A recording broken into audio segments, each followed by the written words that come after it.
Let's get this party started. Welcome to Deepnight Revelation. We'll be picking up where we left off last week. These guys have jumped into they have reached Point Granger, which is the dedicated area of space that they are to drop their second waypoint beacon. And the the chosen designation actually was DNS AQ406 system, and they they opted to go there. Um, and when they got here, they realized that it is a trinary system, a very peculiar trinary system. 3 stars that are orbiting around a super Jovian in the middle, kind of a fidget spinner kind of trinary star system. And the most exciting part about it is that down here at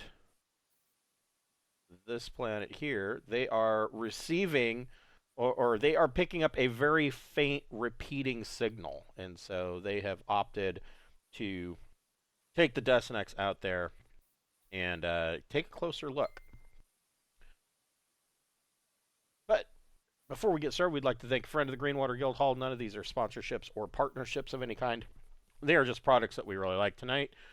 We'd like to thank Easy Roller Dice Company. Easy Roller, obviously, they make dice. They make dice. They've got dice bags. They've got dice trays. Pretty much everything that you could possibly imagine that would have to do with dice, they manufacture or sell. And they actually have a sale going on right now. And let me pull up what that code is. They have a code that is going on until until November 19th, so Sunday. And it is a sale for 50% off of their adventure boxes. So what is an adventure box? Well, it's a bunch of those things all piled into one. It will hold 3 of your favorite sets of dice. It has 2 foam padded squares for holding minis. It has a slot for holding your pen.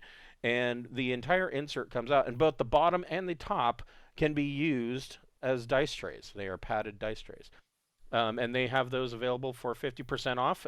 If you go to easyrollerdice.com, I believe that is the correct.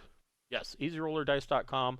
And check out you can go to /collection/adventure-boxes. And we have a code, 50% off. And that code is HALFAD, HALFAD, when you check out. And you'll get that adventure box for 50% off. I was looking at them. They are pretty cool. And a couple of my home game has a couple of people there have some stuff from Easy Roller, and they do make some pretty good products. They are quite a bit more solid than I would have expected, to be honest. But I love everything everything I've purchased from Easy Roller. I like. My favorite dice have come from Easy Roller, so highly recommended. So go check them out. Do you think that adventure kit you're talking about would it be good for metal dice? Well, it should. In fact, one of their promo pictures of it shows that there is one row there of metal dice. Okay. So yeah, it should fit. Right. It should fit metal dice. I know that metal dice can sometimes be a little bit difficult to find boxes for because they tend to be a little bit bigger. But no, it appears that they have that the adventure box should hold them. So yeah, very cool. In the rolling part of the tray, do you think metal dice would tear that up, or does it look kind of padded? No, it looks good. It looks like the interior has like a faux velvet lining, and then it's rolled leather around that. So yeah, they're pretty solid. Metal dice should do well in them. Thank you for taking the time to talk about your product that you like. No problem. Whatever. Yeah. So, yeah, if you like the show, you like the channel, we do have a merch store as well.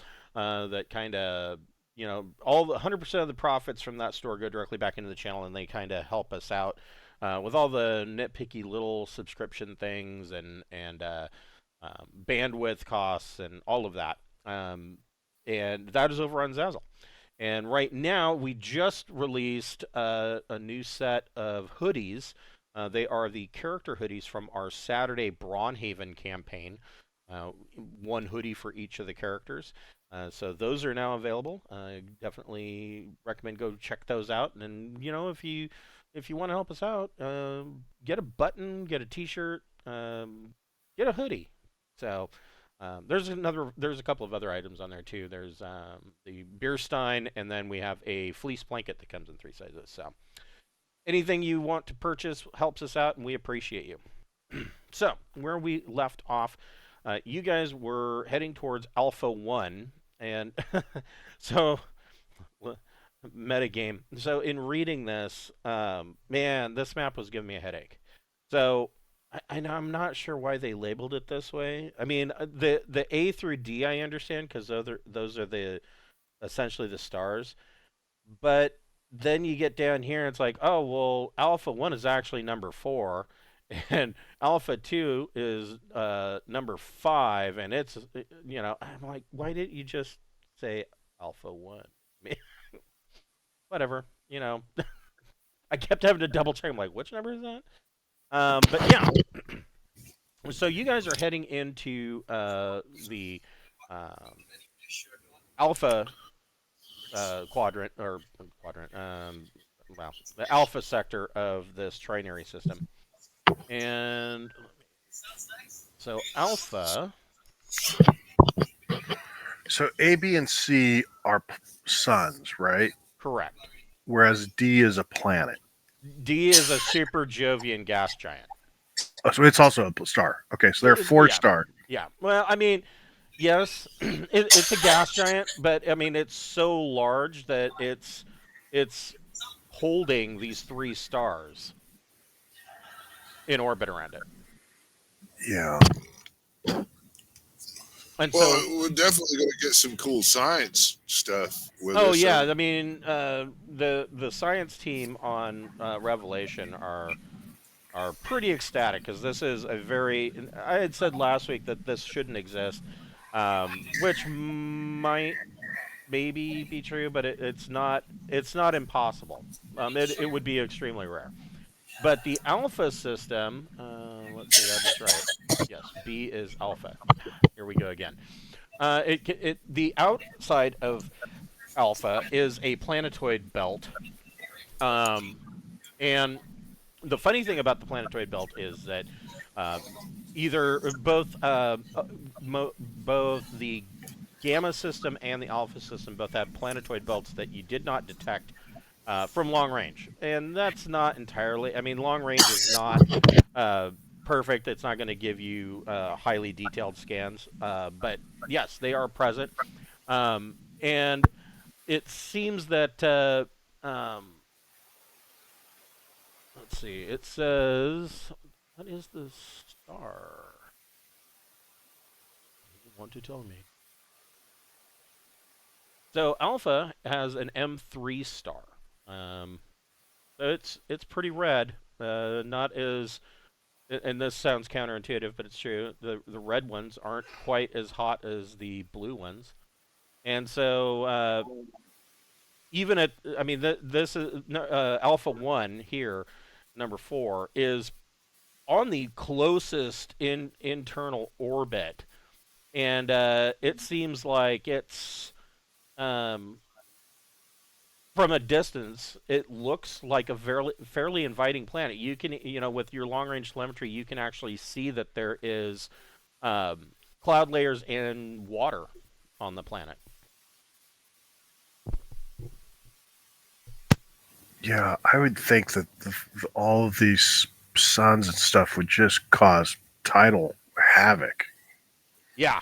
Well, and like, so one example, and it's stated here in the book, not that, maybe it is that one.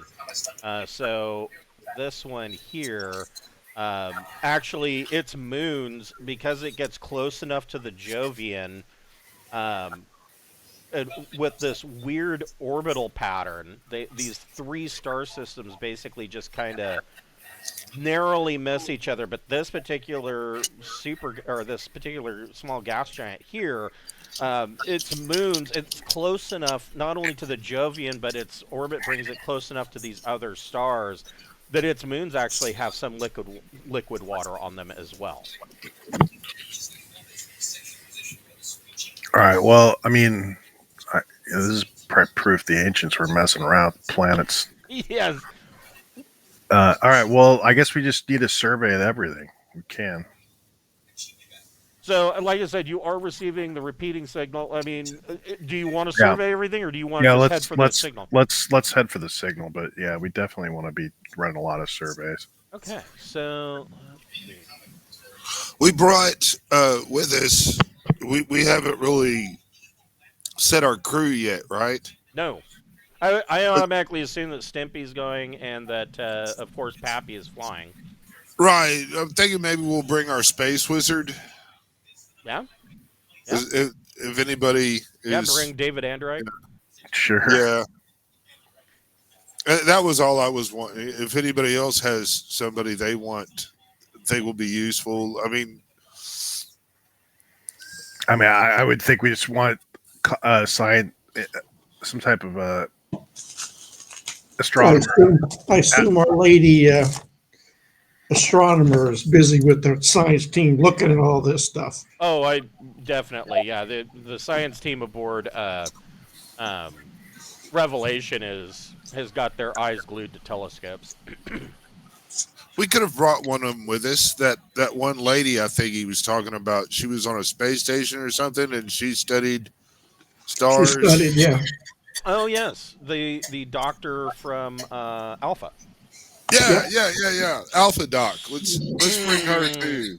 Yeah. So she was kind of anti-personal. Right. So her thing is like so. So when you ran into her on Alpha, she was out at the observatory that was basically in the crater of an extinct volcano, far from the main base. And she didn't go there because the base had come under infection. She went there because she doesn't like people, and she would prefer to work alone. She must love being on the ship with all these people. Well, she actually... That was one of the reasons that she signed up for the mission, is that, yes, there are, 500 some odd people on board Revelation, but it is a way, you don't get much further away from it all than going on a 12-year one-way trip. I don't know, man. If you don't like people, you don't get on a submarine. Right, yeah. But for the most part, she is able to stay in her labs and kind of be left alone. But if you guys want to try to coax her onto your mission, you certainly could. I'll give Bocephus just a moment here to reconnect. Did we lose your audio, Bocephus?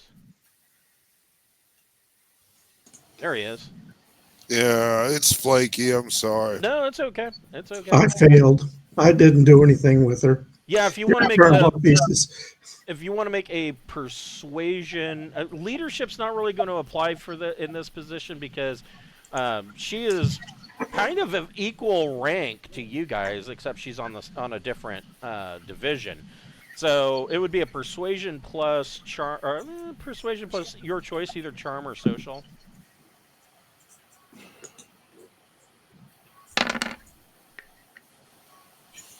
How about an 11? Yeah, that would work. So Bocephus talks to her. She's not, on the one hand, she's not exactly excited about it, but on the other hand, she is very interested in getting a closer look and seeing on the way in, taking a look at this planetoid belt. And seeing up close and personal what the inner system looks like. Of course, Revelation's going to park itself here, and at number 5, it's a small gas giant, and begin refueling operations while you guys go about your business. That's convenient. So, as you guys are making your way in. It's going to be, I mean, I need to look at. Would we be better jumping? I don't know how far it is. Yeah, so I'm taking a look at. I mean, the difference between jumping and not jumping, though, It's is a week. yeah, I mean, you've got thrust 4, so I mean, you're probably looking at about I would say probably close to a day and a half worth of travel. Okay, that's the main thing. Is I mean, sometimes it can be almost a week just to get from right. one. Yeah, if you're all the way out in their orc cloud, yeah, it's better to just jump. well, I mean, out here, it might even take more than a week, but that's time that you can be doing actual sensor scans and research and observation. When you're in jump, you're just out of pocket. Right. Yep. Yeah, you are in your own little personal universe. So I mean, you know, we're wanting information as well. So I mean, I would think we want to spend as much time as we can scanning and studying. Sure. So yeah, Sarda, if I remember correctly, you are the sensors guide. You can go ahead and make an electronic sensors plus intellect check. Your choice, either intellect or education.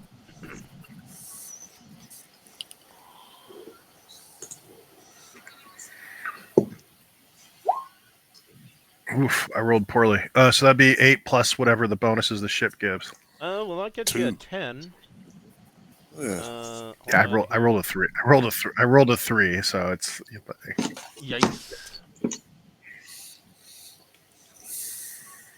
So I'm going to give you some planetary codes.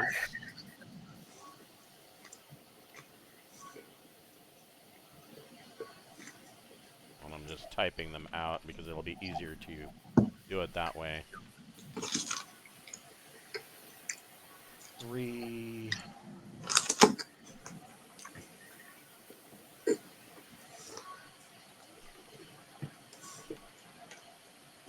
And of course,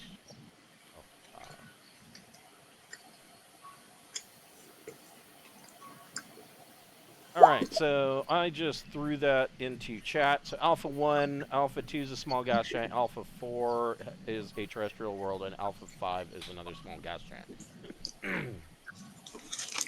And it says, I thought it said something particular about... We'll check here.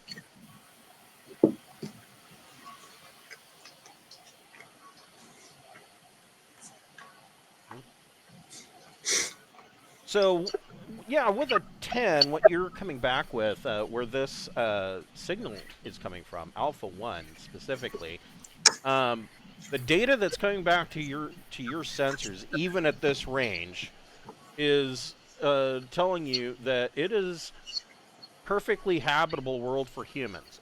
Could be a good prospect for recreation or a resupply mission.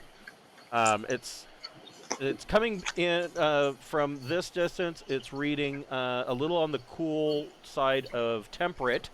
And you can see that in certain sections, especially in the lowlands, that fog and sleet is common in the well-watered areas. All right. That seems so improbable given the way the solar system's set up. But yeah, it's saying that inland there are dry areas. There's a cold, semi kind of desert. It seems to be the prevailing terrain inland. Most regions are covered in some form of greenery, either grassland or subarctic forests. Essentially, the most that you'll need as far as survival gear, it would be cold weather clothing, shelters, or vehicles with a good heater. Okay.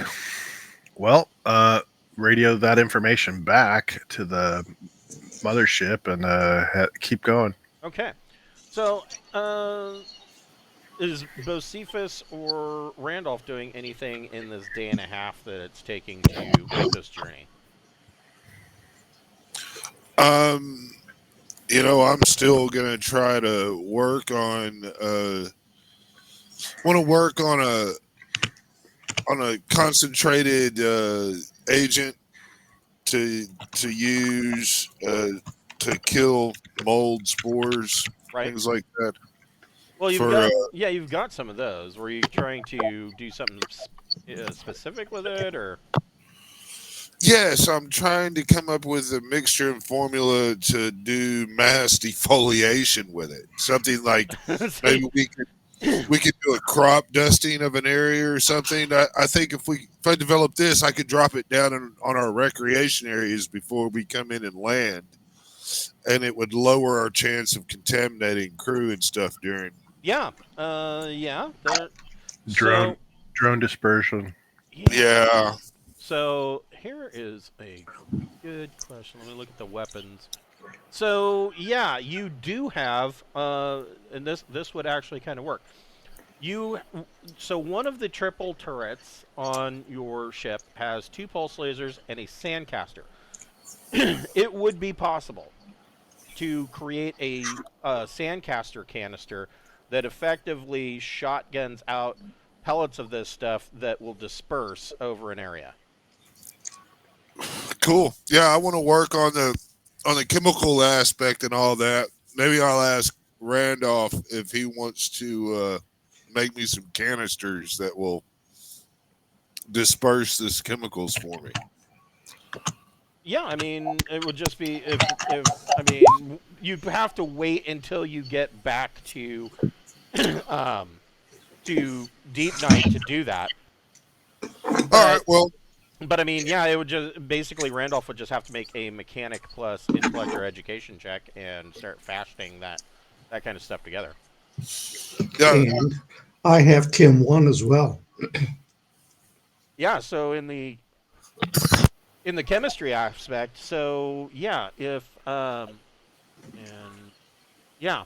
if you guys want to make a sciences plus intellect or education check, so Randolph can go ahead and make that first, and then that can.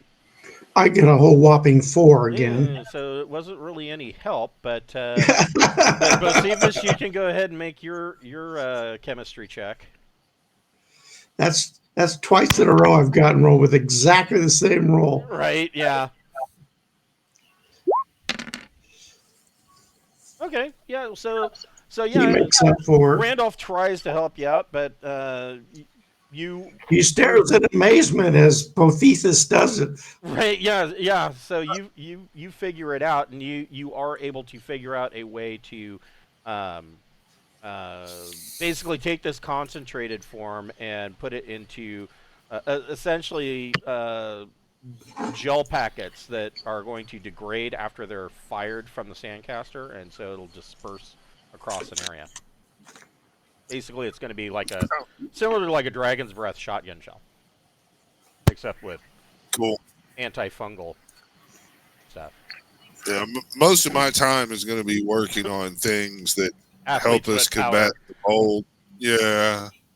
So in my spare time, I'm basically going to help the astronomer by turning over all the sensor equipment to whatever surveys she wants to take. Okay. So she. Since we've got her stuck on the ship for a day and a half, I'm sure she's interested in taking a lot of. So I she. thought she'd be hiding in her Doubt it. Not Yeah. in this solar system. She's not. Yeah, in the scout, there's not a whole lot of room for her to hide, but she's paying attention. She's up on the bridge, and she is kind of focusing in and trying to get as close of a look at Alpha 1 as she can, since that's the world that you're heading towards. And she sees where she kind of points or tries to pinpoint where this signal is coming from. And like I said, it is a very faint signal. It's even harder. It's harder for you guys to pick up than it was for Deepnight Revelation, because Deepnight Revelation is attenuated to kind of listening for that kind of thing and kind of putting out background noise. And this system has a lot of background noise, but because she already knew where it was at, and because you know what to look for, that kind of helped out. And she has looked, and she sees that there is a mountain range, kind of in the dry, arid, or cold desert area, where she kind of zooms in, and you can see that there is a like 2 mile long gouge in the earth. Like something has crashed into the world. It's not. It's obvious that it's not tectonic. Right. It's like a spaceship crash landed. Right. It's the team before us. The drone. Oh shit. Well, I mean, this signal, man, is it giving us any kind of idea on its possible origins or anything? Can It we is- do some Is detective it work an on address that? signal from 200 years ago? It is no. It is a binary signal, but it does not match any signal GK or ancient Soleimani SOS. It's nothing that you have recognized before, and it is a repeating pattern, but it seems to you can tell that whatever is repeating that pattern is losing power, because it'll transmit, and then there'll be a 3-4 minute pause, and then it'll transmit repeating, and then it'll pause, and so it's like it's Maybe set to a solar array that's waiting for the power to recharge before it sends another signal. Right. Can we send the signal back at it and see what happens? I mean, it's certainly worth trying. you certainly can try. You can make a Yeah. make an electronics comms plus intellect or education check. I think that's Specifus. I think I am the comms person. I'm level 0 in it, so I only Oh have no, I'm more than level 0. I believe I'm at least 1. I'm Yeah. 1, and then I've got another 1 with education or intelligence. Take your pick. I have one. Yeah, I'm rolling one die. I'm rolling one. That's I got a 7. Well, you send the signal, basically repeat the signal back at it. You have no way of knowing if the signal has reached its destination or not, but you're able to, and of course, you have clearly more power than whatever is transmitting the signal. So, yeah, I mean it's going to reach them, but you don't know if they're even listening. It's just more of poking it before we get up close and poke it is really the idea. Right. Oh, yeah. So yeah, you guys putz around, get some rack time, go through your normal rotations, and the ship alters and goes in ass first to prep for deceleration, and Pappy can make a piloting plus dex check. Let's see. Pappy has pilot 2 and a dex plus 1. This is a plus 3 roll if someone wants it. Well, I can roll it. Yeah, so Pappy's 9 either way. So Pappy's doing fine and bringing the ship in. And of course, as you get closer, the resolution of your sensors is getting tighter, and of course, as Pappy is prepping to enter or getting ready to get close enough to enter atmosphere, you start to get a little bit more data coming back. And so you are picking up a large metallic object at the end of this gouge in the landscape. The spectrographic analysis is coming back that the object is composed of most notably steel and aluminum alloys, and it clearly appears to be some kind of early spaceflight vessel of some kind. It is registering the magnetic detectors are registering a displacement estimated at around 4,000 tons, and the configuration that's coming back to the computers does not register any known designs. There's still good salvage down in there. What you can tell is that this gouge that it made in the landscape, it was clearly on a semi-controlled landing vector, and it hit at high velocity. It's clear that they didn't mean to do it, but when they hit and started to gouge the Earth, the ship was kind of torn in half. You're not sure what exactly happened, but probably just hitting the ground may have. I mean, it's not crystal iron. It's just steel and iron, or steel and aluminum. So, just the impact could have possibly ripped it in half. And it kind of came to the two ends kind of came around. It almost scissored itself. So yeah, Pappy says that he is detecting that there is a landing area. I mean, it couldn't have been too long ago because the vegetation has not had time to grow up a lot. So that was the question that was a question I had about what I was going to survey for wildlife, animal flora and fauna. So I mean, there are at this distance you can pick up that there are animal life in the form, at least in the form of birds. It is the computer analysis suggests that there are other animal life forms. There's like a 90% chance of animal intelligence life forms. Can we can communicate with Deepnight, can't we? Yes. Yeah. There's a bit of delay, but yeah. It's funny, he said communication is a bit of delay, and he drops connection. And not that bad. Yes.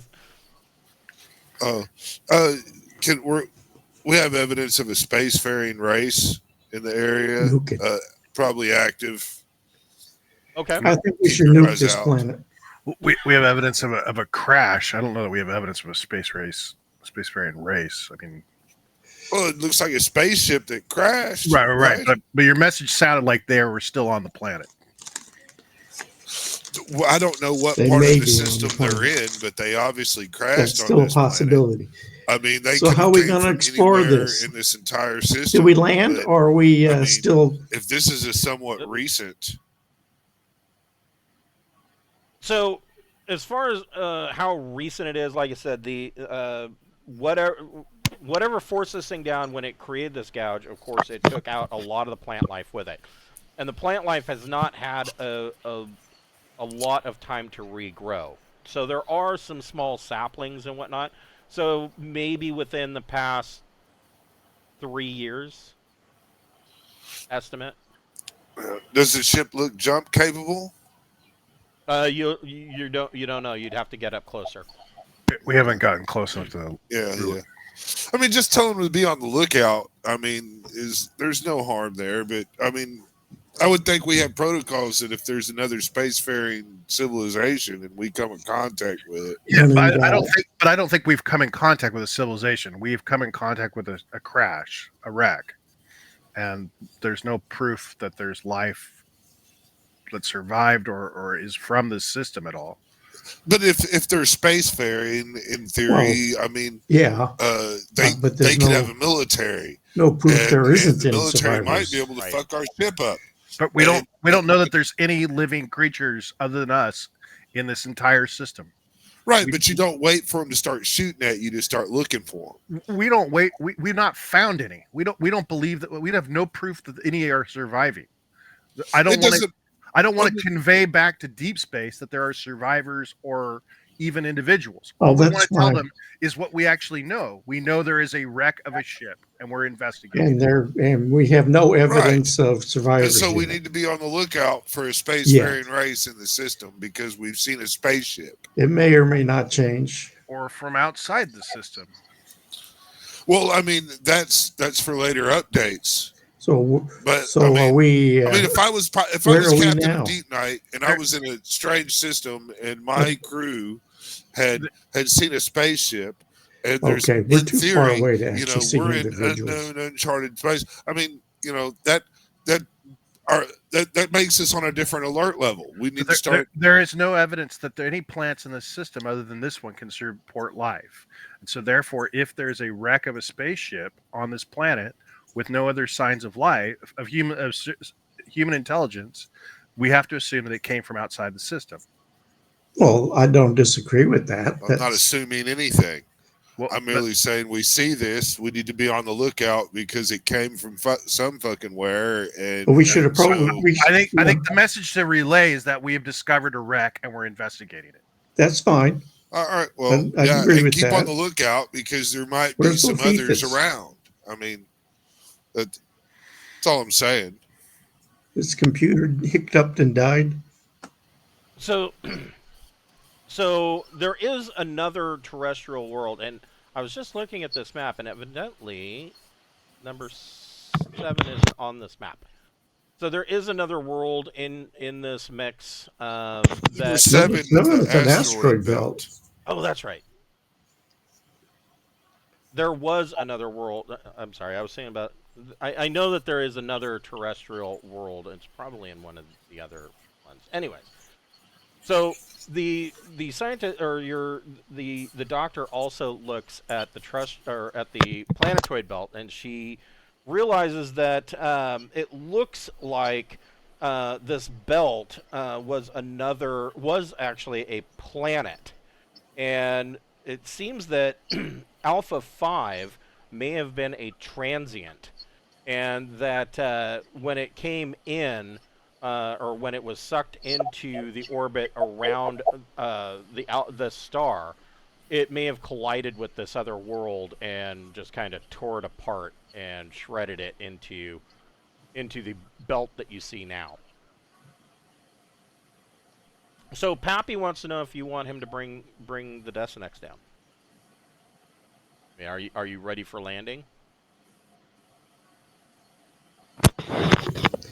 I'm in my hazmat suit.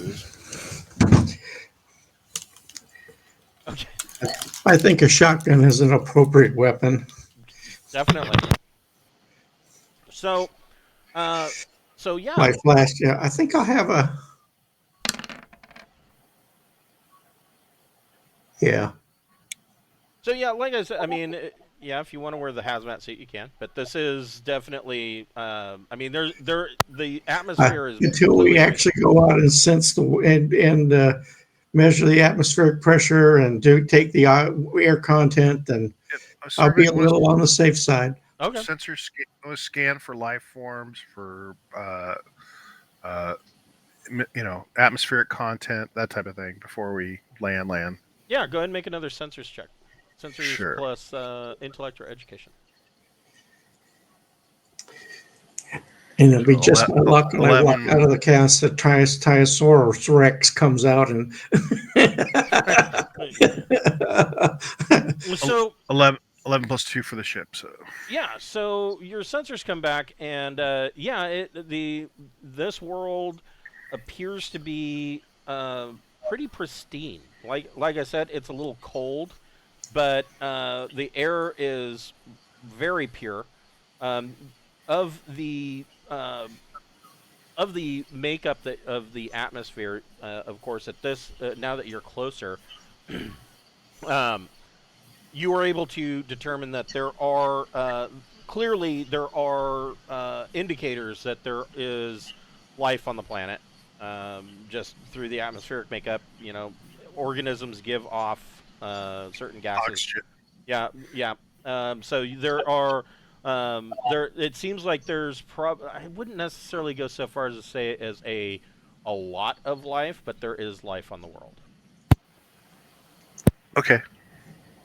Yeah, let's go in for a landing. Okay. So Pappy brings in the Desinex, and it is a pretty smooth landing. He got a 10 for his piloting check, and brings you guys in over this crash site, and immediately evident. Let me find it here. So immediately evident, you see two things. So first of all, this ship, both sides of this ship appear very similar to one another. It's almost like they're mirroring each other. Like maybe they were, there was a central section that just got kind of obliterated, or maybe they were connected, but it clearly is they mirror each other.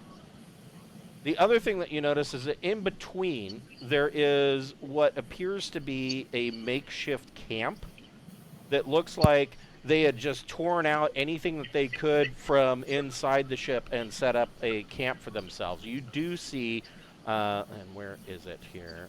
You see, right, number 4, that there is signs that on both sides that there was an explosion. Your guess is that possibly there was already damage to the ship. It was probably already going down.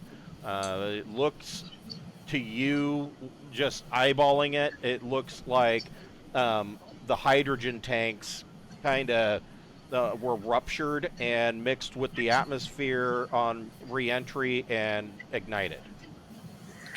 Does the ship's design look like it's made for entering atmosphere? Not really. So looking at the ship's design, you have seen a similar vessel to this before. Oh, okay. The ship that you ran into, the derelict that you ran into that was being kind of protected by the space whale, is very similar to this. Huh, okay. The other thing that you note, as Pappy kind of flies over before landing, is that number 7 is actually, you can make out what looks like graves. Some of them are newer than others, and that the grass hasn't had a chance to grow over those graves yet. And the only reason that you suspect that they are actually graves is because you can see that each one of these mounds is marked with a piece of debris or metal from the ship. Okay. So Pappy sets you guys down. Let's see, how far away did he set you down? I hope I hit the right button. So he set you down about 70 meters from the crash site, and like I said, everything coming back in is that the atmosphere is completely 100% breathable, but it is cold. You're probably I'm not going to attempt to transfer this to Celsius, but you're probably looking at about 38 degrees Fahrenheit. Right. And this is like midday, so it's going to get way colder at night, but this is about as warm as it's going to get during the day. I'm going to do a life scan. That's about 5 degrees Celsius. Yeah, there you go. So you want to do a life scan? Yeah, using telepathy. Okay, go right ahead. Yeah. Yeah, the difficulty was only 4, so that's not a problem. What's some attention? You got a 7 on that. Yeah. So yeah, that takes 1 psi point. You do detect that. So you detect. You detect the number of life forms. Right. The one that is important that comes back to you. You detect one that is sentient intelligence. Gotcha. Okay. And it is coming from the port part of the ship. Let's see. In the number 3 area, which is quite a bit. I mean, it's quite large. Yeah. And so I'll just I'll do this as I'm still sitting at the sensors. I'll go. I'm showing there's a life form in this section of the ship. Basically, try to play it off as if it was something I scanned. Right. Yeah, because you don't want the plebeians to realize. give Bocephus a high sign, letting him know that I scanned it. Yeah. Oh yeah. Well, I mean, I'm loading my guy's rifle. You know. Well, yeah. I got my shotgun, my Gauss pistol, and a stunner, and a stun grenade and a flashbang. All right. I would load your medical supplies because given the sheer quantity of graves and the campsites and everything, I don't think this person means war. I think this person's looking to survive. I'm not looking to shoot him, but I mean, you know, Sometimes my shit God, happens. my Are God, you going to at least bring a stunner starter? Yeah. I'm just saying that it's, you know, it seems rather ridiculous to go armed for bear. This person's clearly the sole survivor of a spaceship crash. He's But just going to be T-Rex is happy to gonna be come out of number he's, 5. he's going to be happy to be rescued. Let's just go and rescue him. Right, and if he needs end of life care, I have my Gauss sniper rifle. I'm going to bring my medical supplies too. I mean, you know, sure. Yeah, you might get eaten by an elephant, and I need to extract you from its anus. I'm just saying, And- it's in all When I likelihood. put my field kit, I pick up my field pack. In all likelihood, this is not the predator that survived after killing everybody on board the ship. Right. Well, there, it's just better to be ready to shoot somebody than not. Then not. I'd rather not need it and have it than have it. I'm just talking about the idea of showing. There's one person, and the idea of showing up strapped with weapons and explosives and grenades seems like it may be the wrong message. He won't even know what they are. I'm not so sure. I mean, they might have robots or droids, which I guess are the same thing. There could be other things other than this person that is a threat. Yeah, I think they're going to be very happy to be rescued. I know I would be if I was the sole survivor of a spaceship. What if there's something else there that you haven't detected that I need to shoot my gun at? I'm just saying we don't need to bring multiple weapons. It's just, you know. But we are. I'm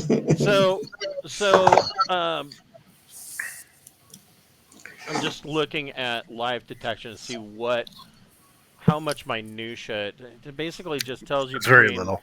Yeah, it just tells you between basically sentient animals, sentience, animals, and bacteria. Yep. It's got a 5K radius, which is pretty nice. Right. Yeah. Yeah. So I mean, you're picking up a lot of non-sentient animals. Right. But as far as, you know, I mean, as you look out the window, you can see birds, and you saw birds as you were coming in. But I mean, this entire area, this subarctic forest, is pretty much filled with life detection. Yeah, mainly the main thing was I figured that to detect survivors, this was going to be the easiest, quickest way to detect how many are and where they are. And so, right. Yeah. So let's go find this guy. So as you make your way towards the ships, the first thing, of course, that you come across is you get a closer look at this burial site, and like I said, it's clear. Well, there's a couple of things that are clear to you from this. First of all, is that whoever these people are, is that they honor their dead in a very similar manner to what you would be used to. The pieces of metal that are stuck into these graves they've scratched with something, symbols, probably a language. Your translator can look at it, but there's not really enough there for it to really chew on and get a lot. Scan everything we can with that we can see that's written out with the scanner. The the translator does make the recognition that this is the same type of writing that was found in the derelict that you ran into previously. Gotcha. So, like I said, some of these graves are completely overgrown with grass and weeds, and then the last couple aren't. I mean, grass is starting to grow on them, but clearly these were the last ones to have gone. And you're only detecting one sentient mind. Yep. So whoever this person is, he's all that's left, and he buried everyone else. Right. And then as you make a short distance from the camp, or excuse me, a short distance from the burial site is the camp. And it is, I mean, it makes Gilligan's Island look like a resort. This is a very sad sight. It is half collapsed shelters made from whatever they could scavenge. Um, there are apparently this vessel did have vehicles, um, but you can tell that there are vehicles because there's a tire that has been set down and kind of used as the ring of a fire pit. Um, so it appears that the vehicles were destroyed, and as you're making your way in, you see that areas 6 and 5 they really kind of took a beating on impact. You're not sure what was in those compartments, but nothing could have survived it. 4, as you get closer, and especially at the grave site, you can see that the this was the point of explosion here, and it just kind of. Your guess is that is what led to the ship kind of coming apart, and landing or ending up in the position that it is in now.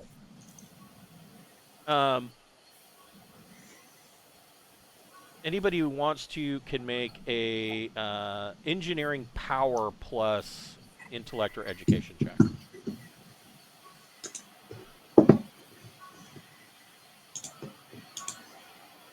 Ten. So Randolph takes a look at this, and and he can see that so this ship, and similar to the one that you saw before, is designed that there are bulges. So there's like these bulges at the rear, and from the derelict, you remember that towards the rear bulge back here, that was a drive and engineering room. You didn't really get too much of a good look at where number 6 would have been, because when you found the derelict, that part of that ship was completely ripped off. But Randolph, looking at where this explosion was, it indeed seems that that there was a huge explosion that shows that is indicative of igniting or ignition from hydrogen, and that this blew the two halves of the ship, and they were basically pushed apart and outward. It is guessed that there was a central portion to this ship that basically either completely disintegrated on impact, or not sure. It may have just ended up somewhere else. But Randolph can also tell that for some reason the engineer this back number 6 appears to be that is where the engineering and cargo hold was, and like I said, it's completely ruined. It's just a jumble of twisted metal and destruction. Everybody make a recon plus intellect check.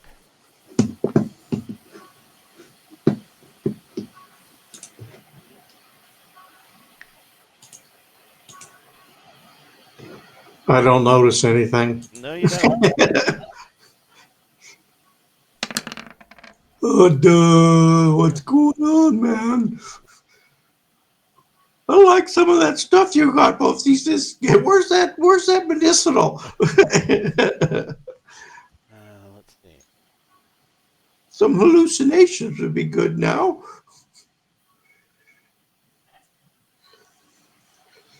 I fiddle with my hand scanner while everybody else looks around.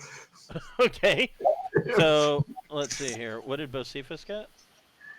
You got a 7. Well, it's got, yeah, it says 7 on the chat thing, so. Gotcha. The dice showed 7 total. Gotcha. So it's weird, but. Dice show you rolled a 3 and a 2.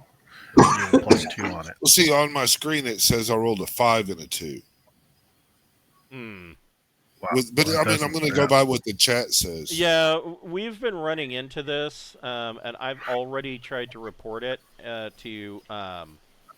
Oh, you guys have the 3D dice or something that show up on. So oh I yeah, I turn that off. I tried to report it to Roll20, and they want to fucking argue with me about it. And I'm like, they're like, oh well, that can happen if there's such and such, and we need to go through tech support to make sure that your computer's not running some extension that's causing a problem. I'm like, look, assholes, I've got this other game. I'm like, I have 6 people that are all experiencing the same error on 6 different computers with untold number different of extensions. How is it possible that they would all coincidentally have the same error? The problem is with Roll20. Yeah, it happens. I mean, it's generally a fluke thing. I think either we go by the chat thing, Yeah, just go by or we call it a reroll. Yeah, Either way. yeah. Well, the thing is that nobody can see those except you, and so I mean, I've never used them. I don't like them. No, I turn them off. I disable them. No, if you turn on 3D dice, everybody can see them.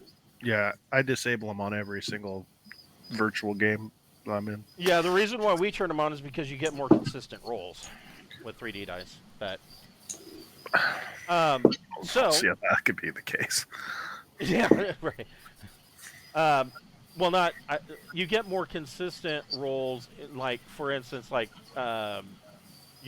with just the digital roller, you'll see, oh, I rolled a 4, I rolled a 4, I rolled a 4, and then you look at the dice that are being rolled, and they're the exact same numbers, like 3 or 4 times in a row. And it's like, that's not impossible, but it's highly improbable. But then I've been getting that tonight. Yeah, but that seems to mostly go away when you turn on the 3D dice, because now it has to deal with the physics processing of your video card and your processor. So it does tend to change how the dice behave. So Sarda, you get the distinct feeling that you guys are being watched, but as that is, or as you are getting that feeling, you from back. Hold on. Upload this now. Slow. There we go.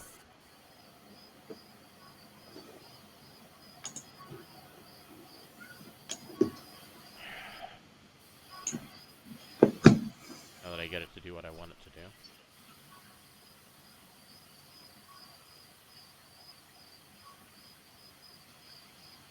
From back behind, from the south of you, coming up towards the gravesite, you see a what you guys would call a brown forester.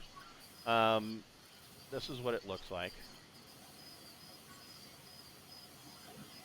They are. It looks hungry too. Yeah, they're fairly common. You've on a multitude of worlds. They're very similar to Terran-style brown bears. This one has much bushier fur and a long, bushy tail on it. But it doesn't seem to be in a threatening manner. It's just kind of wandering up from the gravesite, walking towards the camp where you guys are kind of standing there looking at stuff. And it's heading straight for you.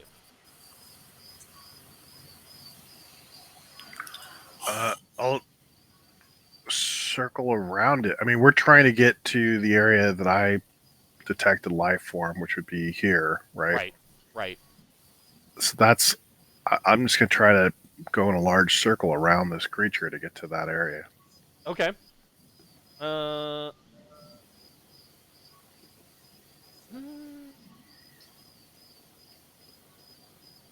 that's interesting. He is clever. He is clever. Yeah. Got a clever bear? Yeah. Too bad my hand scanner won't tell me if it's hungry. So, you kind of circle around and it stops and it just keeps its eye on you. It is not moving into attack. All right. Well, I'm gonna kind of ignore it and keep moving. Okay.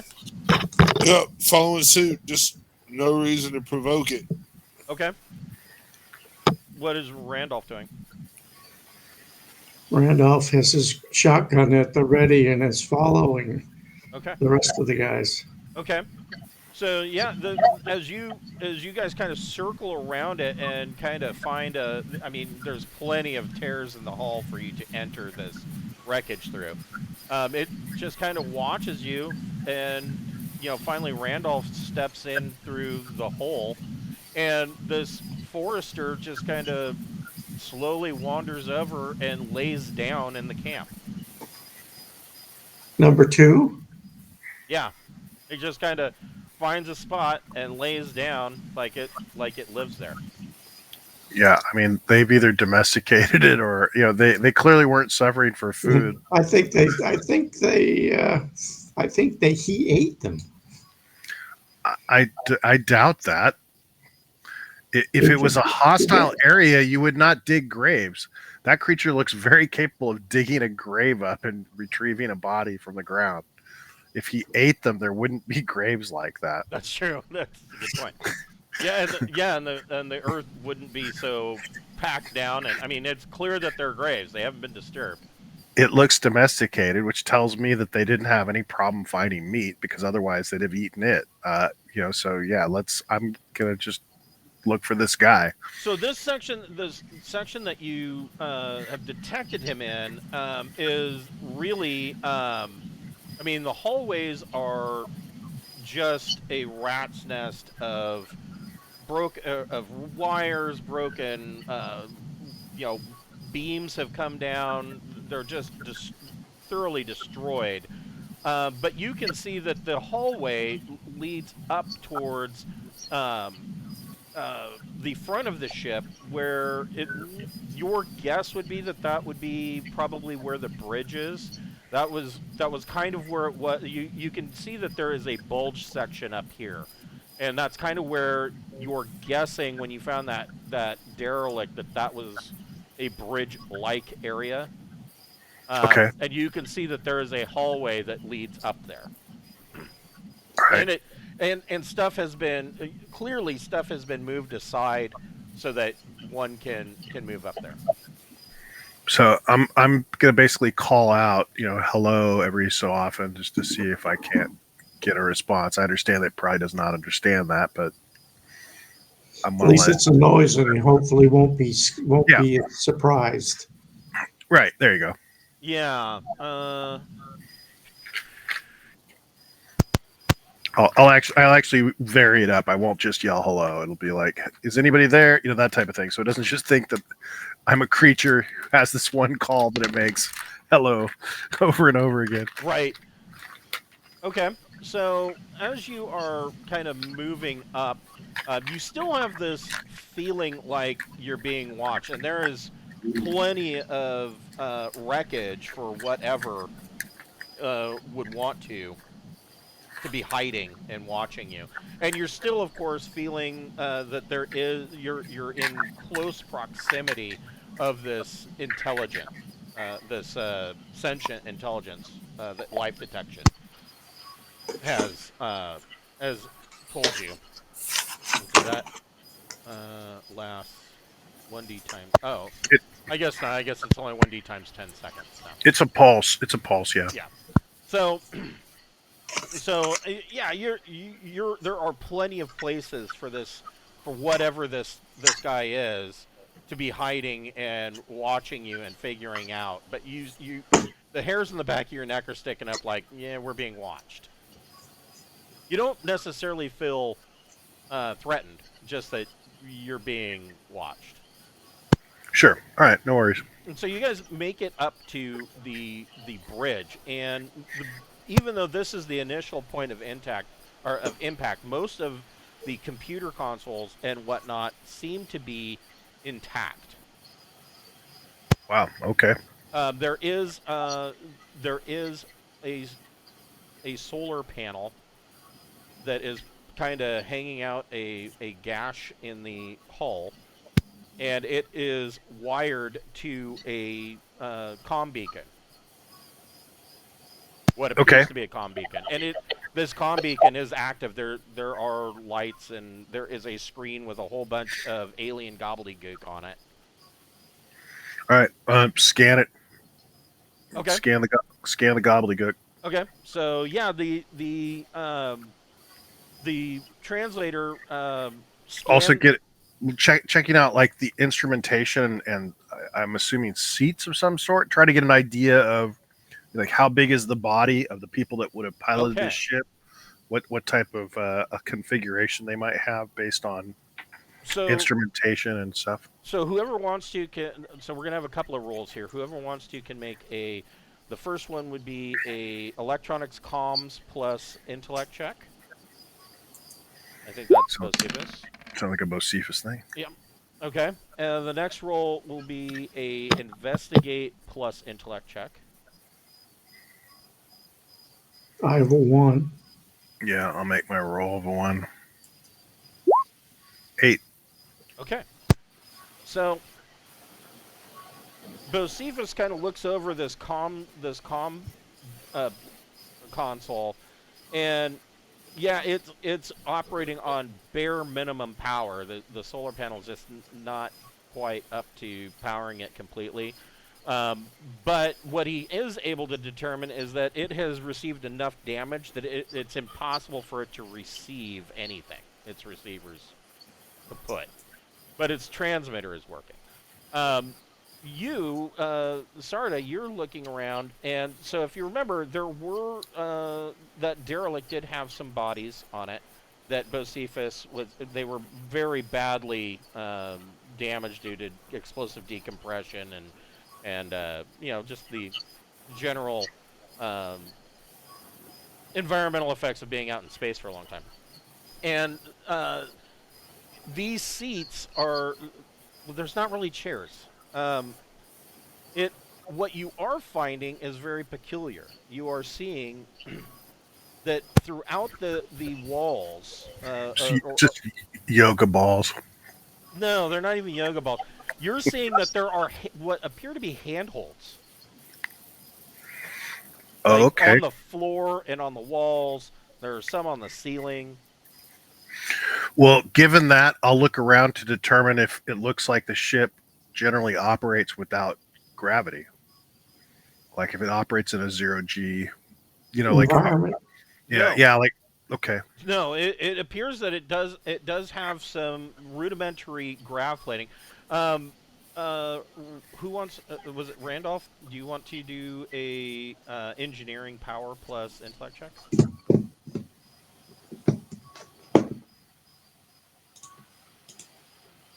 Nice.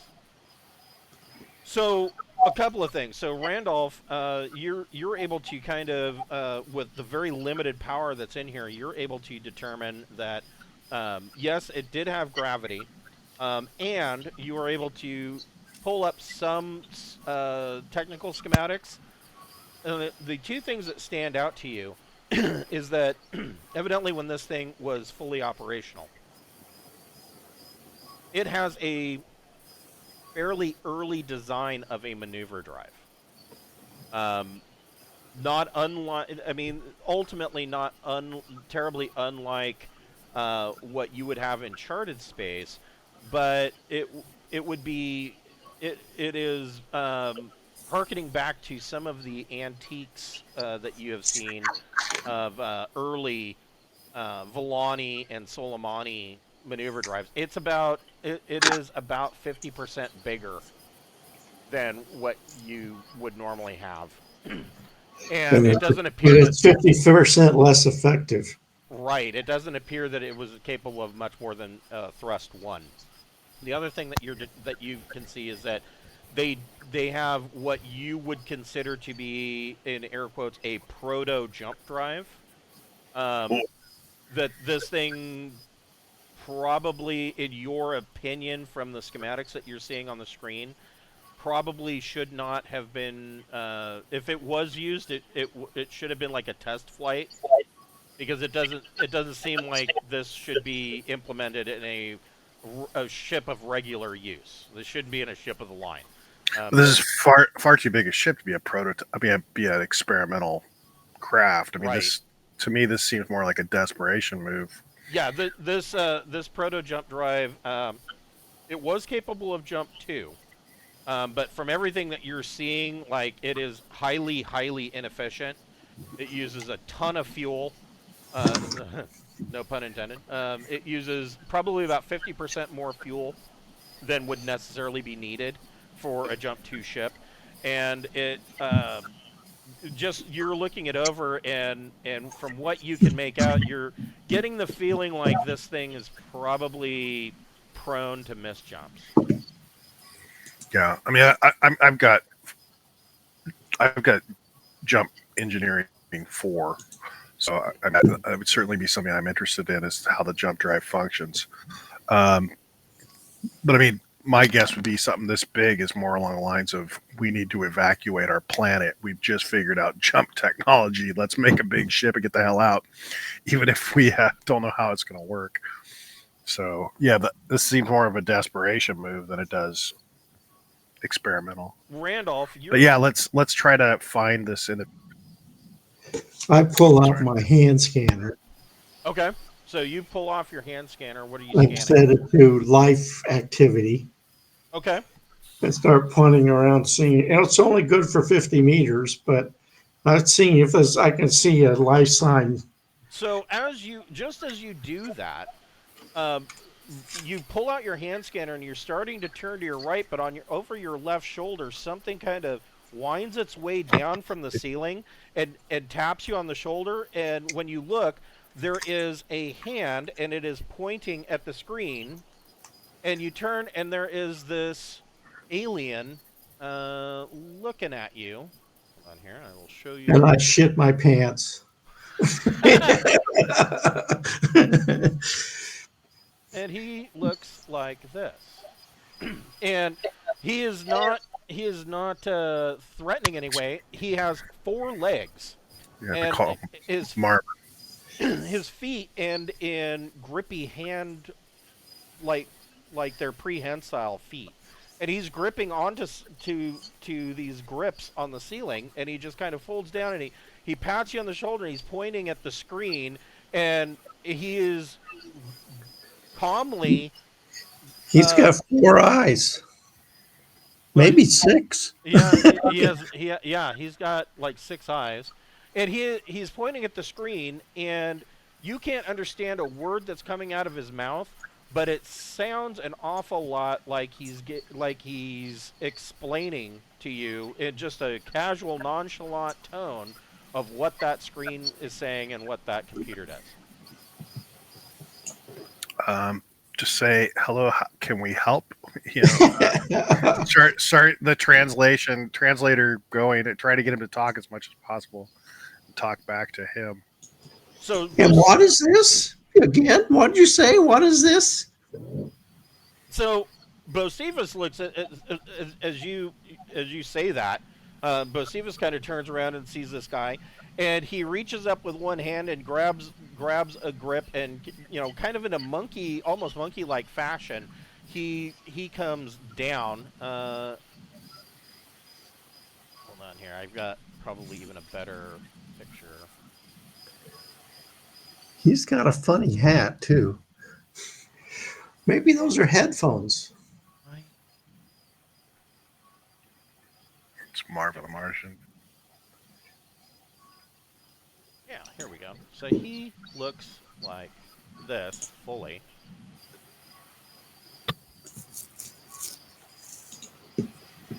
And so Bocephus sees this guy and immediately kind of recognizes, because he did some autopsies on those corpses. That's right. And he kind of recognizes, this is what they look like when they're not effed up. And they have basically 2 torsos. Their upper torso has some spindly arms. Their lower torso, you can see on the sides of it, it looks like their lower torso may have some gills. You're not positive. And then of course they have these four legs with prehensile two-toed feet. And he kind of hops down and uh, kind of cocks his head at what you're saying to him, and he looks at the translation unit that's kind of sitting on the console, and it's going through its routine, and he just keeps talking, and at one point the translation console or the translator unit, he pats his chest and says something, and the translation unit comes back and says, uh, Akranika. All right. Well, we'll give them our names. So this race, I mean, this is a group that we encountered them in. That wasn't Imperium space, was it? It was. You haven't run into these guys before, other than dead bodies. These aren't the same guys that we fought on the very first adventure. No. That were all. Okay. Oh yeah. Okay. Those bug creatures I was thinking of. Oh yeah. No. I mean, yeah. Looking at these guys, they do give Gotcha. off a very obviously somewhere in their past there is insect DNA. The other thing that you note is that they have or that he has a very light, thin, like chitinous body plate as part of his skin, and on him it ranges in from differing shades of light to dark green, and you're noticing that like he's wearing a torn up piece of fabric, almost like a poncho that's kind of covering most of his torso, but beyond that he's not really wearing clothes. He does have a belt that has what appears to be like some tools and stuff in it, but that's about it. They basically just run around naked, or oh, that's a pissed off cat. Complainer. So I don't like that, Dad. so yeah, evidently it's possible that he's just running around mostly naked because he's a survivor, but that's not the feeling that you get. Like, he seems like perfectly comfortable the way he is, and he doesn't appear to be scared of you guys. He feels comfortable with you. Is the general feeling that you're getting from him.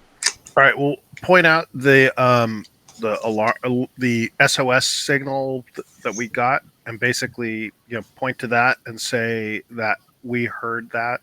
Basically, again, we're communicating. I know a lot of it's not going to get through. We're waiting for the translator to be able to kick in, and so basically, want to continue to have conversations, but try to bring it around about things that we have a general idea that we can communicate.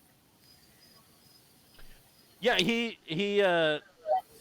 goes over and he pats the comm console, and he goes into evidently another dissertation on something. It's fine. The longer he talks, the better. Right. The translation unit is able to pick out a couple of words. Essentially, the translation unit picks out basically that it is an SOS that he's transmitting, and it is able to pick out 3 solar cycles. Okay. Does that seem to correspond with how long the brush? We felt it was a few years ago, but I mean, 3 years. Does that sound right? Or yeah, I mean, I guess the years we'd have to translate to the years on this planet. I guess I'm not sure how. Right. Yeah. So I mean, he says he's been here 3 solar cycles. How long that really is, you haven't been here long enough to really study that. But yeah, I mean, that sounds like he's been here a while.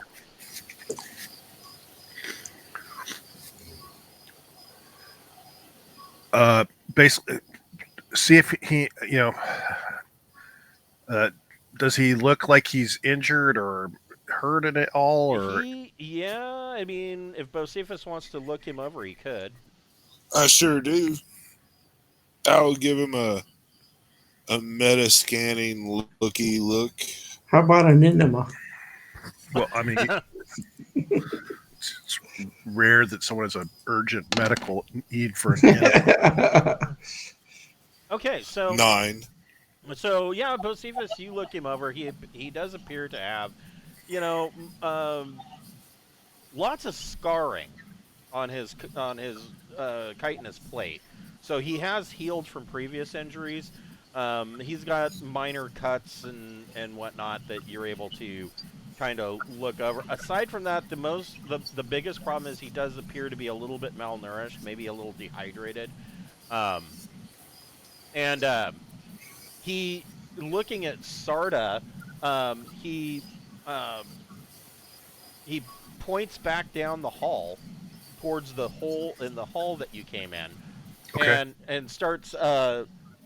He seems a little bit excited, and he's like he's pointing towards that hole, and he just seems excited about something. All right, we'll go check it out. Okay, so he follows you back to the hole, and when you look out, you see that the brown forester is still laying there at the campsite, and he jumps out of the hole in the side of the ship and goes over to this brown forester and just kind of starts petting it. And he's looking at you, and he's pointing to the brown forester and patting his chest, and the translation unit comes back and says, "Friend." Okay, I will. I'll attempt to go over to the brown forester myself and see if I can't pet it. Okay. Yeah, the brown forester seems pretty okay. It lets you pet it. It is quite large and scary, but yep. I hope this guy is not too upset that when we rescue him, we are not taking the brown forester. He might be. Yeah. Or if we do take it, it will probably be in the form of food. Right. Yes. So he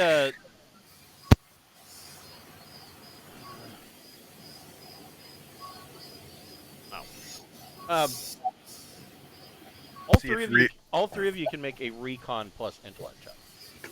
Let's try to see if the surface thought stuff works with language, about if language is a barrier or not. I got an 8 finally. Recon. Well, 6 is enough. 8's good, and 10 is 10. So you can see that under this poncho that he's wearing, like I said, he does have some kind of belt on with tools. One of the tools you can see looks like a survival knife, and one of the other pouches, you recognize that it looks like it could be an ammunition pouch, and he goes over to the wreckage and he reaches inside, and he's not holding it by the grip.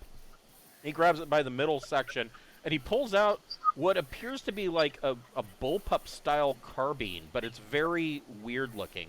It looks like this.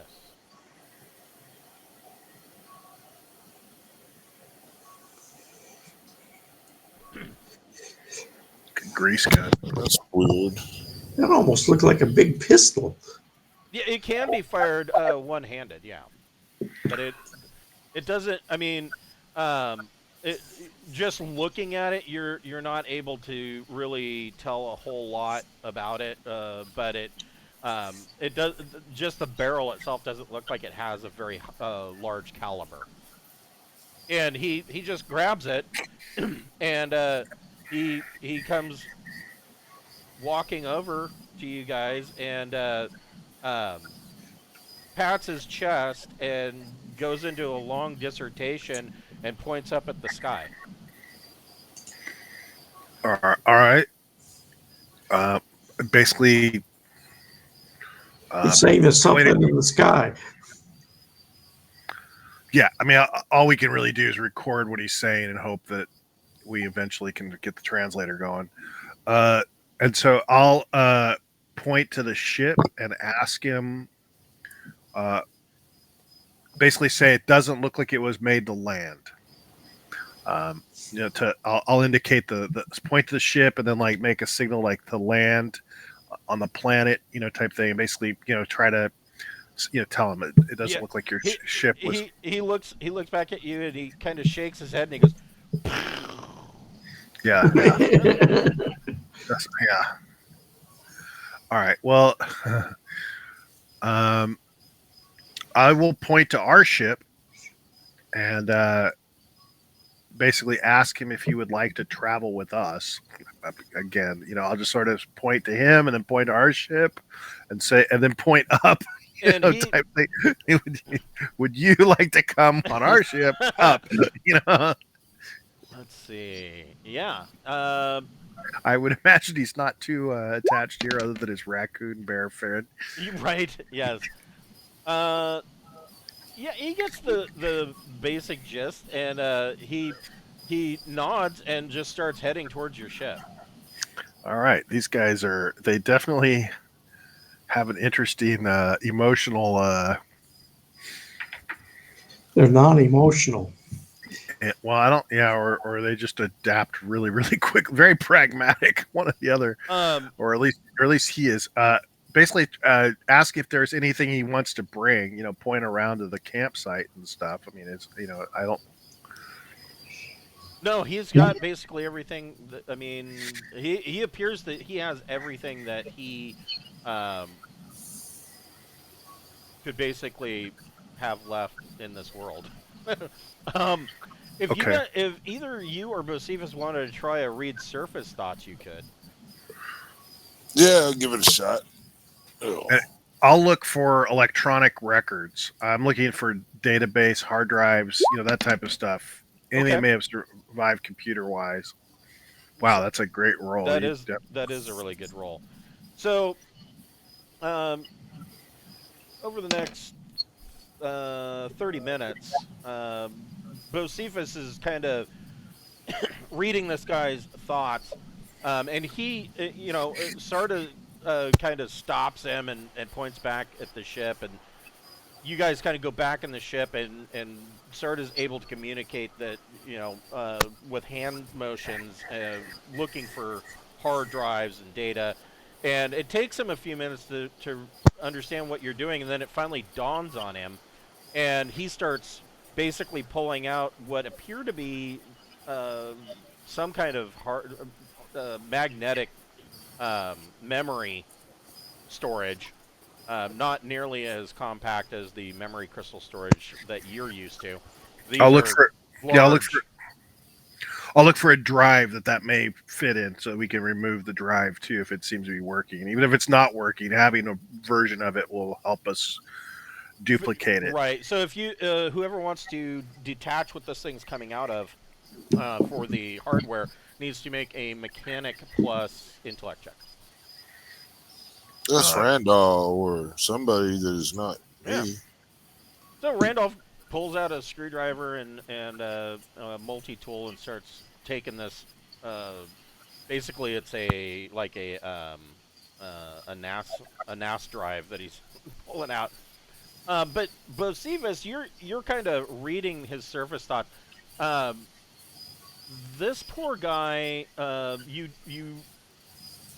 do pick up that you are correct. His name is Akranika, and what you are picking up is that he's not completely rational or sane, but you're getting thoughts of loss and loneliness, and it occurs to you that these aliens are a highly social people, and he's basically been here for 3 years and has watched his fellow crewmates die. The other thing that you are picking up in his reading his surface thoughts is this very alien concept of that he is. It's translating to you almost as undesirable. Oh, they may have caste system, and he may be a low caste. Yeah. Well, you are detecting, yeah. The surface thoughts you are that there is a caste system.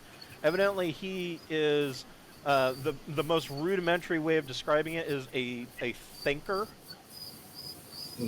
But this other sense that you're getting from his surface thoughts is that the closest description that you can really attach to it is that the reason why he was on this ship is because he was an undesirable, or he was not desired. Not necessarily he's an undesirable. He was not desired. Well, I'll try to convey to him that we have use for him and we can give him a purpose. I also am kind of curious what David Andron's perspective on all this is. Yeah. So yeah, you guys pull the you get the hard drive and you get the mount off and start making your way back to your ship. David Andreich is the Forester has gotten up and made its way over to the base of your ship, and David Andreich's there petting this bear, and he sees you coming in. He says, "Oh, I see we've made a new friend." We have. It is the friend of the sole survivor of the ship. Oh, well, then he's lucky that we came across him. Yeah. Let's get a really good. I want to get a good 3-dimensional scan of the I don't know, raccoon bear thing, whatever it is. Yeah. And that way we can at least give him a hologram of it.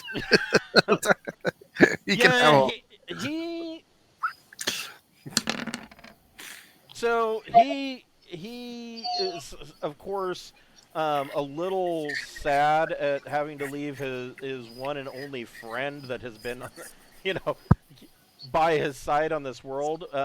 But he really is under no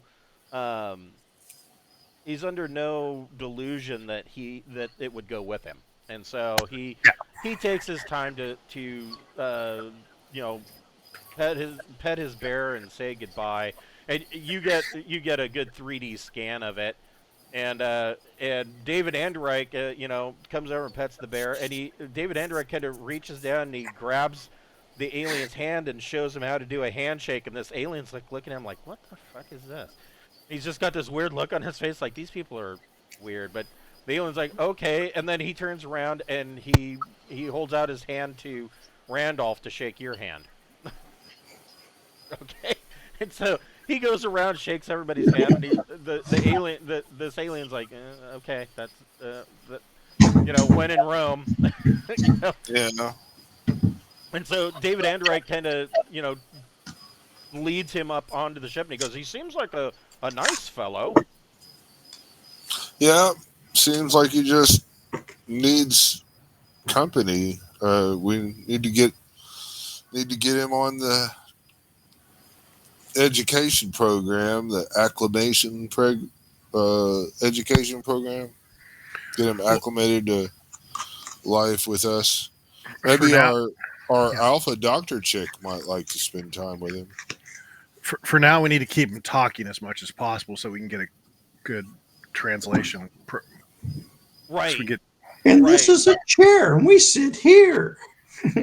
And what do? We don't have a handhold for you. Yeah, you guys get him up into your ship, and of course you go in through the cargo hold on deck deck 1, and there's a shaft that is just basically a ladder that leads up to deck 2, which is your main deck. And you watch this guy go up the ladder, and the way his species uses those 4 legs and his 2 arms is amazing. Like, he goes up this ladder in what would essentially take you 1 footstep, and he's at the top. And he goes up there, and he's looking around your ship. He is a little he kind of looks you guys over, and then he looks at the chairs and says something, and you can tell that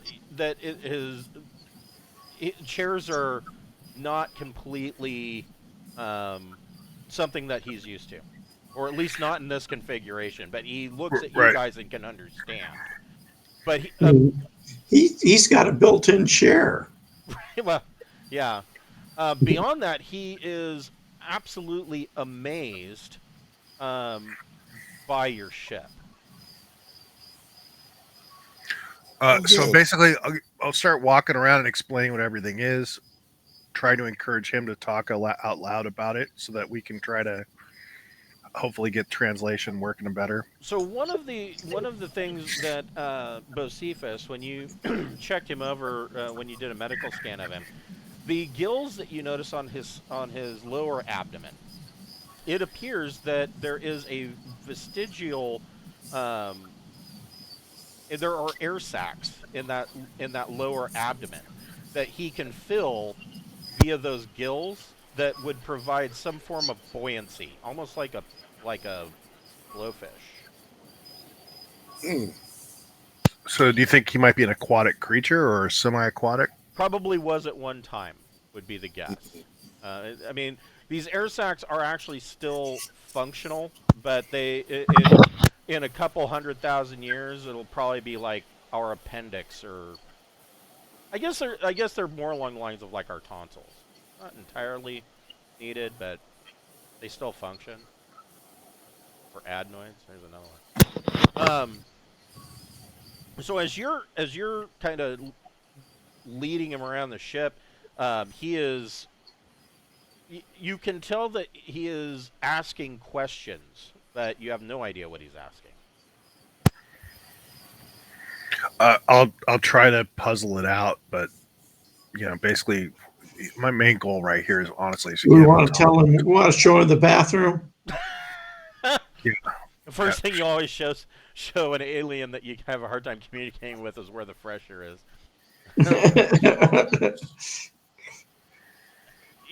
You finally get up to the bridge, and so your pilot turns around and he's like, "Oh, geez," Pappy's like, "Geez, I guess you found a survivor." And Yeah. the alien is, We did.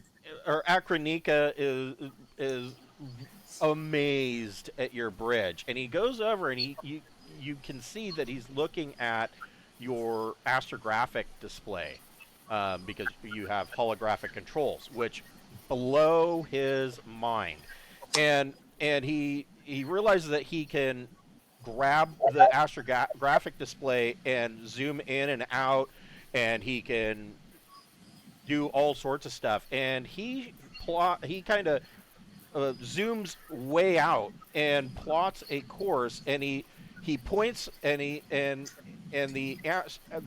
translation unit comes back with what he's saying is home place. Okay, cool. So we get an idea of where he might be from. Awesome. Is that on our route, or is that off our route, or it is on your route? Oh, that's amazing. Evidently, he is quite a ways from home, but it is on your general route, rimward.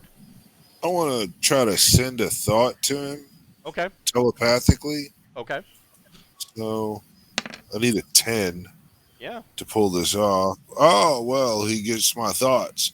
I'm going to tell him that, take this time to get acclimated and speak as much as you can for our translator so we can communicate. Your home is on our path, so we will be going by there. Until then, please take the chance to fit in with us.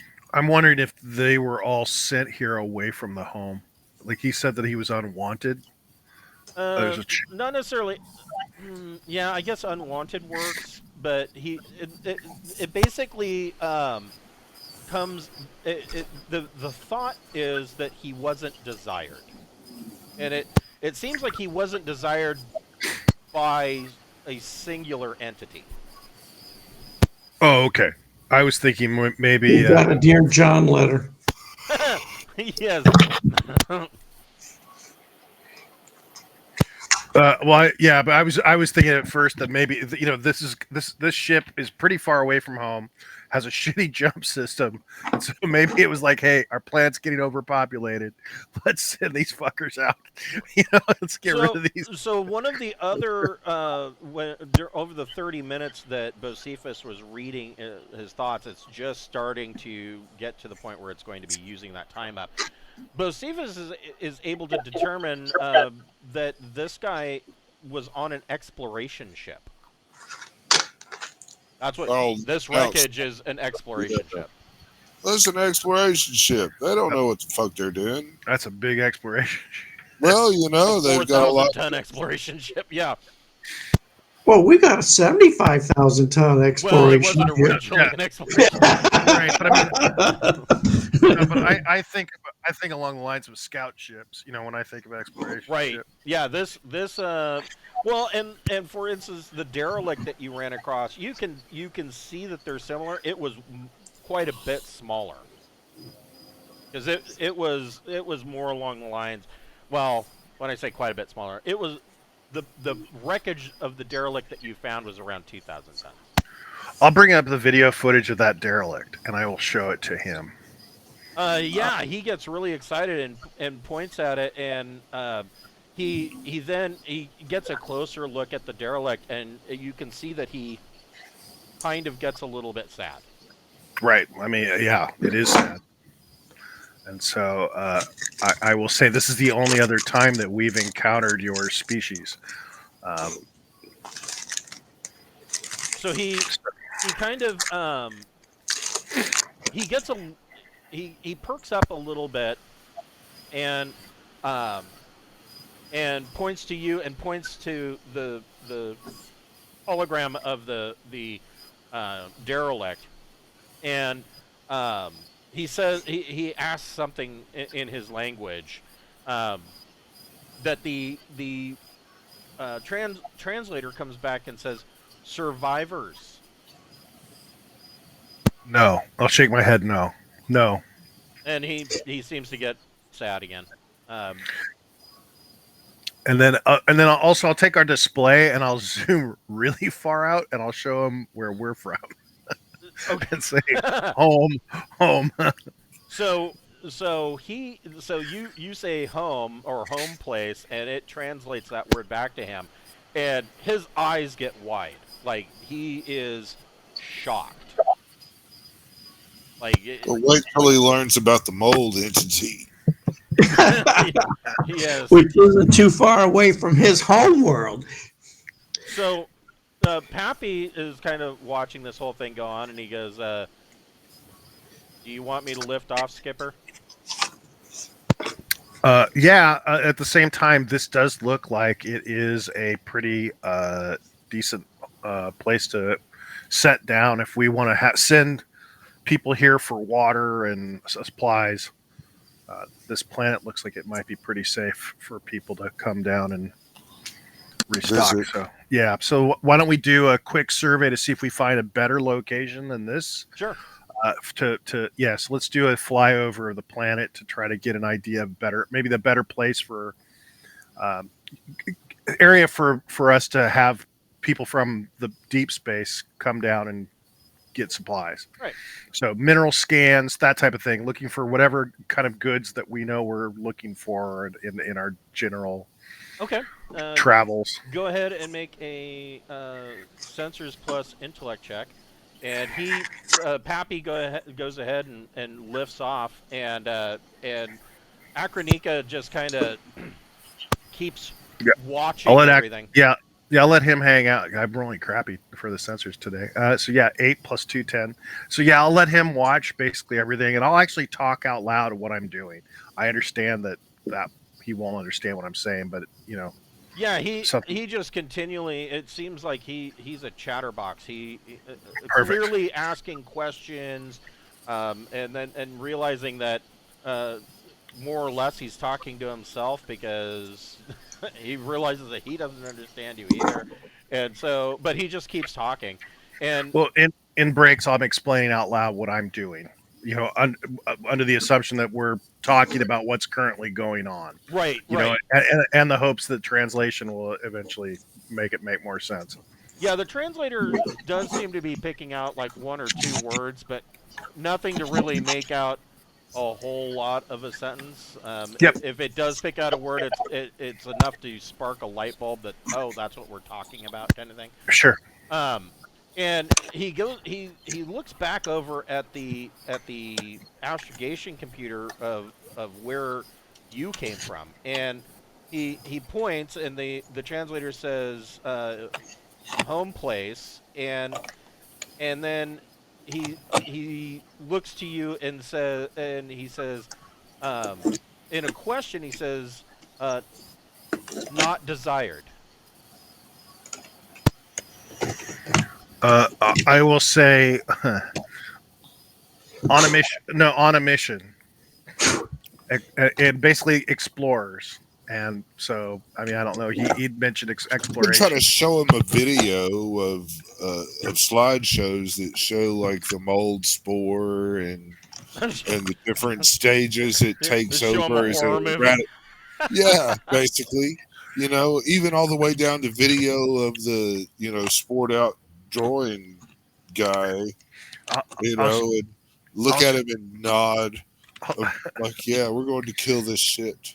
I'll show a deep space recruitment video, like one of the advertisements that Yes. were made to join the deep space. So he is taking this all. He is suitably horrified by seeing Tyavask being basically consumed by the entity, and uh, this this seems to terrify him on a personal level. It is clear to you that he understands the after watching your videos, he understands the threat. He gets it, and um, he the translation unit after he watches that video and then he watches your recruitment video and he just kind of he nods like he understands, and he says he points back at the astrogation map and he says uh, home place, uh, and he looks to you and he says mothers. Okay. So the females live at home place. Well, I mean, he's vaguely insect-like. I mean, we got to figure maybe they have insect-like. Well, assuming they So- only have two sexes. Oh no, I'm just talking about more along the lines of caste systems and different. He's a thinker, so that sounds like there's different roles within the society. You know what I mean? And so the mothers would be probably pretty powerful if you think about it. Queen bee. And he pats his chest and he says, and the translation unit comes back and says, mothers not desired.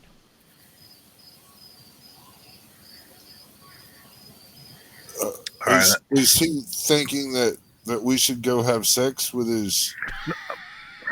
I mean, No, I'm just we're wondering if that stopping means. there anyway. I don't mind. I'm wondering if he means that he does not desire the mothers, or the mothers do not desire him. He's not one to breed. He's a little worker thinker guy, man. That's all. All right. Well, So you scan out and you do find that, especially in the mountain range, there is one particular mountain that does come down close to a extremely shallow sea. It is a warmer climate, a little bit warmer. When I say warmer, I'm talking like Yep, ooh, it sure. gets a 45 at noon, and but it is during the daytime it is prone to fog, and But there is water there. There is a good, suitable landing site if Deepnight wanted to kind of do some recreation here. Sure. It also seems like, I mean, just from what you're seeing as far as wildlife on the planet as you're flying by, there are some, uh, I guess you could call them deer-like creatures. So there is a possibility for resupply for some food. And this mountain range that comes down does have some iron and nickel and copper in it. Okay. Good. I can make a copper steel. Yes. So I guess we need to get to the real basics with him, and try to.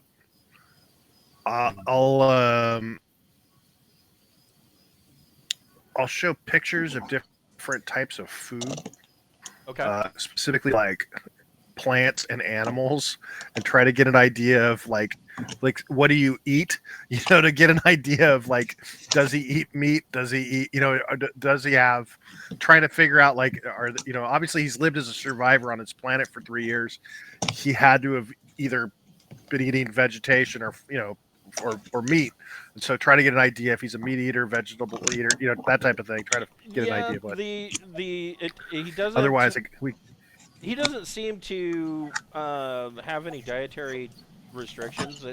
From at least the way he's acting, he seems to understand that, and he kind of holds his hands up, and every picture that you're showing him, he's like, yeah, if it's got Sweet Baby Ray's, I'll eat it. Yeah. Okay, no problem. All right. I mean, admittedly, a lot of what we're the protein paste is probably, it's, and then basically bring him over to show him the food we have type thing, and try to get an idea of what he might be interested in. Yeah, I'm gonna hand him a cup of water. He downs some water. He eats a ration pack, and he hurriedly eats the protein paste in the ration pack, and then I will then basically show him the way our toilet looks, and then maybe a video of how someone might use that, and then try to figure out how he might show how to use the 3 shells. Exactly. Yeah. Yeah, that kind of leaves him scratching his head, but he'll figure something out. What do I do with these 3 shells? I still don't know. Yeah, so we will work that kind of thing out. And then similarly, I would imagine, I mean, does it look like if he had like a bench seat that would work? Or would he prefer, I mean, obviously the hooks and stuff, but I mean, it can hit, like, I don't know if it's like whether like if you remove the back from a chair, would he be able to sit on that, or would he not? Would that not be comfortable for him? I don't. It seems more like the design of his body. It seems more like the back of the chair. If you could find a way to attach the back of the chair to a wall and remove the seat part so that he could lean against it, because when you notice that he's kind of relaxing, he finds a wall or a corner and leans against it and kind of grips the deck plates with his feet.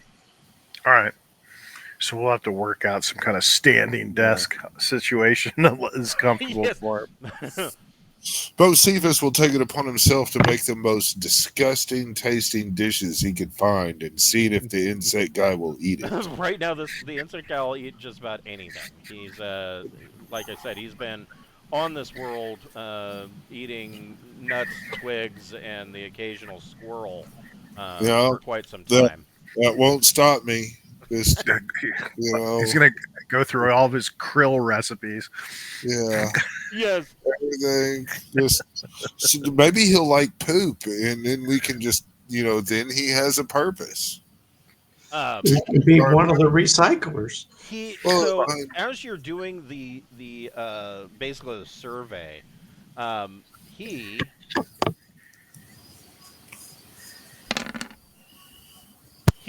looks at your holographics and kind of looks over your computer console, and he points at a point at the base of the mountain and starts going off in a long diatribe, but he keeps pointing at that spot.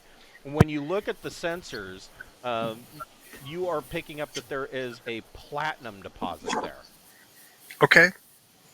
And he's going over your survey, and he's pointing out a number of deposits, even not being able to read your scanners. It appears that he has quite a bit of skill in planetology. Oh, awesome. Great. He has a skill. He will have a purpose on the crew. Yes. So we're going to go ahead and break there for tonight, and we will pick up next week with you guys breaking camp on after spending probably spending an additional 3 days on the world, collecting resources and kind of giving rotating shore leave for people. And before moving on, hopefully to take him to his home place. Yeah, I would think we'd want 2 teams for now. One being a salvage team to look at his downed ship, Right. and the other one being the resource gathering here at the new spot. We'd want to get at least 3 or 4. However, look at try to figure out how they slept, how they sat. So like you mentioned, the board against the thing. So just pull.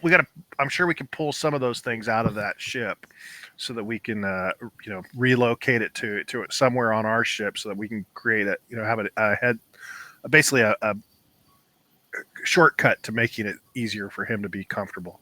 Right. Yeah, that can all be done. So yeah, we'll pick this up next week at 7:00. Cool. Thanks. You're welcome. Night.